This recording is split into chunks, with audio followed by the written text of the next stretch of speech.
Qadağıstanın paytağıtı Astanada yurdun häkimet gatlarına bar diýilýän korrupsiýa garşy protest geçirýän 10 çemeti adam Qadaq polisiýasy tarapyndan detine tutsak edildi. Protestçiler özleriniň guruluş kampaniýalaryny işleýändiklerini we 30-dan gowrak firmanyň şäherdäki bazary gurmakdan mahrum edilendigini aýdýarlar.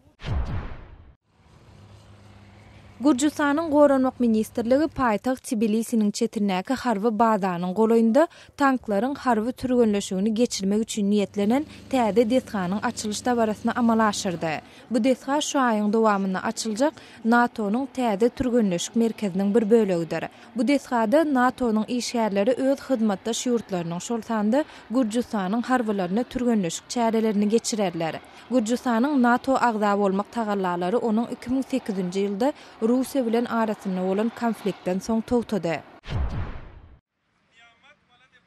Pakistanyň Khyber Tire taýpalar regionundaky Sipah taýpasynyň ýaşullar geňeşi öz agdalarynyň biriniň terror hüjümine gatnaşan baradaky aýplamalar sebäpli geňeşe garşy girdilen pul jerimesini tölemegi reddetdi.